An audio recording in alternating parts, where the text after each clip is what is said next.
ఆపదామపహర్తారం దాతారం సర్వసంపదాం లోకాభిరామం శ్రీరామం భూయో భూయో నమామ్యహం.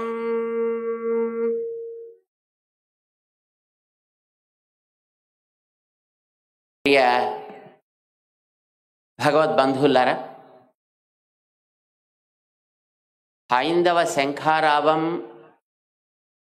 పిలుపుతో మన రాష్ట్రపు నలుమూలల నుంచి ఇక్కడికి శ్రద్ధతోటి, భక్తితోటి, ప్రేమతోటి, అంకిత భావంతో, శ్రమ పక్కన పెట్టి వచ్చిన మీ అందరికీ ముందుగా మేము అనేక మంగళాశాసనాలు చేస్తున్నాం.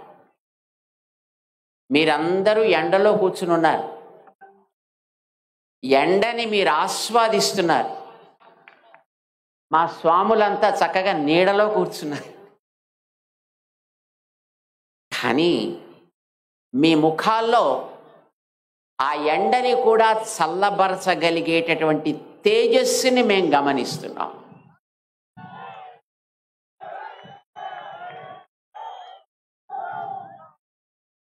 ఆలయాల మీద మీకుండే ప్రేమ, ఆలయాలని కాపాడుకోవాలనుకునే మీ దీక్ష, గ్రామ గ్రామాల నుంచి వచ్చినటువంటి ముదుసలులు కూడా ఇక్కడ ఉన్నారు.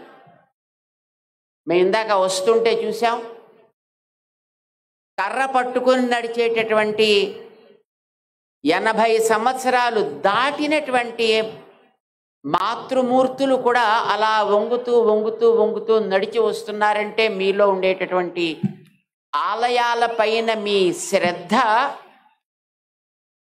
ఆలయాలకి రక్ష. ఇది వర్ధిల్లాలి అని ముందుగా మేము ప్రార్థన చేస్తున్నాం. ఆలయాల గురించి చాలా మాట్లాడారు, ఇప్పటిదాకా మీకు చాలా చెప్పారు. మేము మిమ్మల్ని 2 సామాన్యమైన మాటలు అడుగుతాం, మీరు సమాధానం చెప్పాలి. మీలో ఎంతమంది సెల్ ఫోన్లు వాడతారు? అందరూ వాడతారు. సెల్ ఫోన్ కొంతసేపు వాడిన తర్వాత ఏం చేయాల్సి వస్తుంది? దానికి మళ్ళీ రీఛార్జ్ చేయాలి. చెయ్యకపోతే సెల్ ఫోన్ పనిచేస్తుందా? సెల్ ఫోన్ లేకపోతే మన రోజు గడుస్తుందా?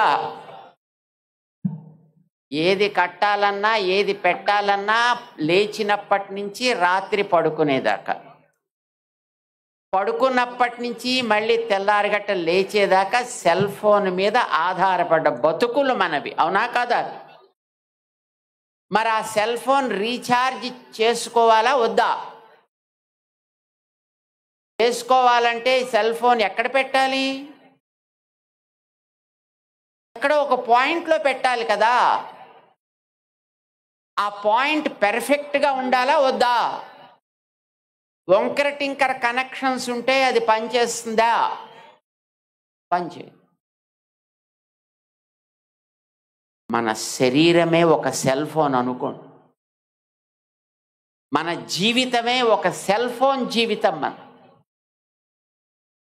మన భారతీయ జీవన వ్యవస్థ ఒక సెల్ ఫోన్ జీవితం అనుకోండి. ప్రొద్దున లేచినప్పటి నుంచి మర్నాటి ప్రొద్దున లేచేటంత వరకు ఎన్ని పనులు మనం చేస్తున్నామో వీటన్నిటికీ కూడా కేవలం బతుకు కోసం మనం చేయటలా, భగవంతుడి సేవగా చేస్తున్నాం. వివాహం జరిగినా భగవత్ సేవగా, భోజనం చేసినా లోపలుండే అంతరాత్మకి మన నైవేద్యం పెడుతున్నట్టుగా, వివాహం జరిగి కాపరం చేస్తున్నా మన తర్వాత ఆ సేవ కొనసాగించే వారసులు కావాలి అని జీవితం అట్లానే చేస్తున్నామా లేదా?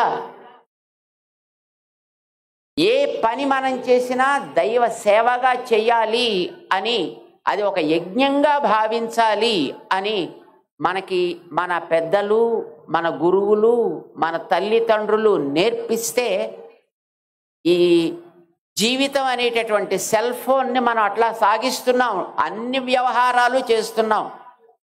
మరి దీనికి రీఛార్జ్ ఎక్కడ పెట్టాలి? మనలో ఉండే ఆ భావనని ఎక్కడ మనం రీఛార్జ్ చేసుకోవాలి? ఆ రీఛార్జ్ సెంటర్ ఆలయం. ఆలయంలో మనం మళ్ళీ మన యొక్క మనస్సుని రీఛార్జ్ చేసుకోవాలంటే ఆలయపు వ్యవస్థ బాగుండాలా వద్దా? మరి రీఛార్జ్ పాయింట్ సరిగ్గా పనిచేయకపోతే మీ సెల్ ఫోన్ ఛార్జ్ అవుతుందా? అట్లానే ఆలయ వ్యవస్థ బాగోలేకపోతే, ఆలయ వ్యవస్థ సరిగ్గా సాగకపోతే మన జీవితానికి కూడా మళ్ళీ అర్థం చెప్పుకోగలిగే స్థితి ఉండదు. కనుకనే ఆలయాలు బాగుండాలి. మీరందరూ ఇక్కడికి దేనికోసం వచ్చారు? ఇప్పుడు ఆలయ వ్యవస్థ బాగుండాలి అని అడగడానికేనా కాదా? ఇది బాగుండాలి అనే గతంలో మహారాజులు ఆలయాలు కట్టినప్పుడు, జమీందారులు ఆలయాలు కట్టినప్పుడు వాటికి వందల ఎకరాల భూములు ఇచ్చి, లక్షలు ఖరీదు చేసే ఆభరణాలు ఇచ్చి, వాటి పోషణకి ఎంతెంతో పెద్ద పెద్ద వ్యవస్థని చేశారు. ఎందుకనంటే ఆ వ్యవస్థతోటి ఆలయం బాగా సాగితే ఆలయానికి వచ్చే మనందరి జీవితాలు సమర్థవంతం అవుతాయి. మన జీవితాల్లో మనం హాయిగా బ్రతకగలుగుతాం, సమాజం సుఖశాంతులతో ఉంటుంది అనే సంకల్పంతో ఒక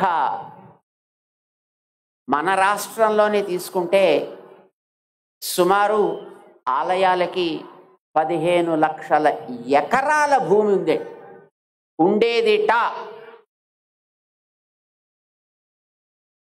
అది క్రమంగా ఐసుగడ్డ కరిగినట్టుగా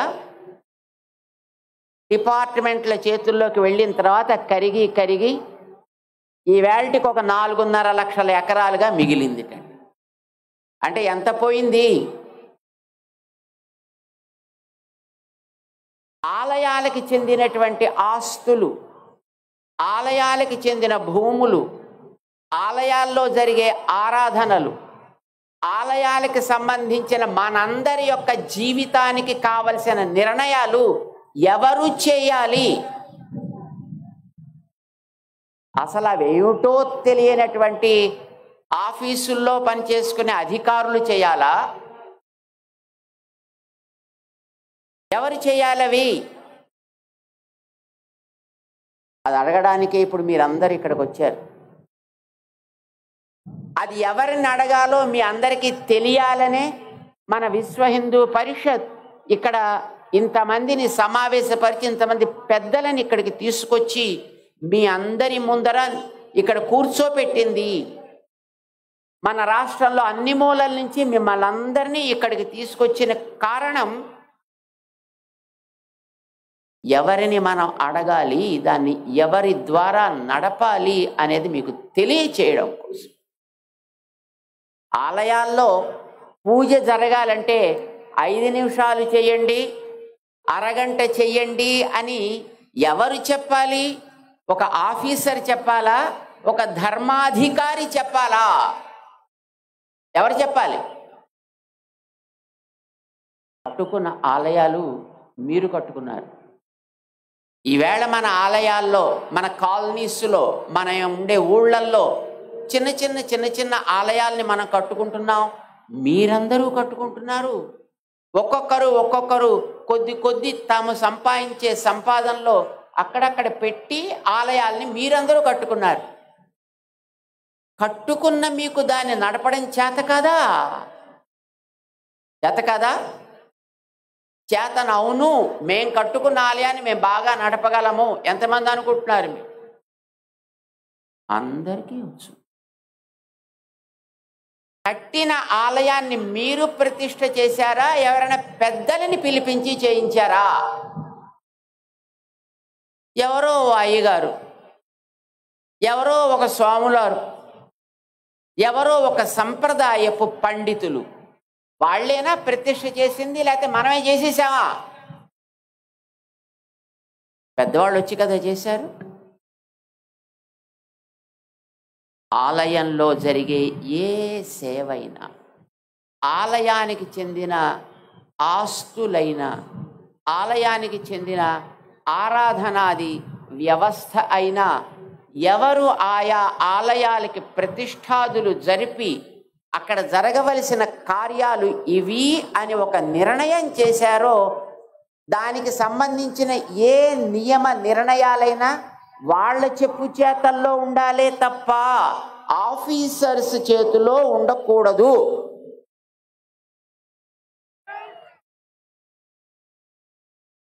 ఆఫీసర్స్ ఉంటామంటే మాకు అభ్యంతరం లేదు, కానీ ఆ ప్రతిష్ఠాదులు చేసినటువంటి పెద్దలు ఎవరున్నారో వాళ్ళ ఆదేశానికి విరుద్ధం కాని రీతిలో వాళ్ళు వాటిని నిర్వహిస్తాము,